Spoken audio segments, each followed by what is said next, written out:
ये हुण साइकिल मैं रख लवां? क्यों ते तो नहीं चलावना?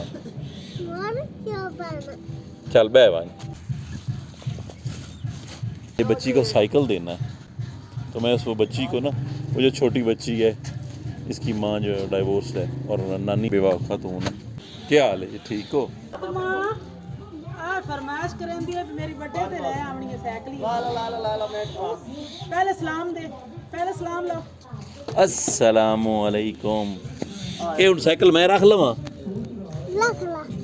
क्यों ते तो नहीं चलावना?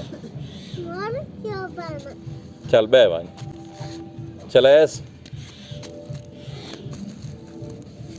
ਇੱਥੇ ਇੱਥੇ ਪੈਰ ਇਹਨਾਂ ਤੋਂ ਪੈਰ ਰੱਖਣਾ ਇਹਨਾਂ ਨੂੰ ਹੈ ਹੁਣ ਠੀਕ ਹੈ ਸੋਹਣਾ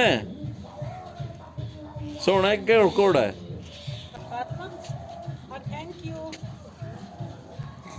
शुक्रिया अल्लाह हाफिज कच्ची दफा तो मजू नंगा बैठा है ना चाची तो यार सब ओ मैं आसा बनाइना पिया पूरा अरे भाजा आइते बा मगेरो अस्सलाम वालेकुम अल्लाह साइकिल ले ला आया शिकार ठीक है हुन खुश है आप बाबा खुश मैं तो सुनना अल्लाह इस नालो घट्टा लांटिया बाबा ने जान दे नहीं हमने वास्ते पता है की आंदा निक्का आंदा मैं बड़ा हो गया मैं बंदूक लेनी है वो मेरी अम्मी का सम्मान है जो अंदर का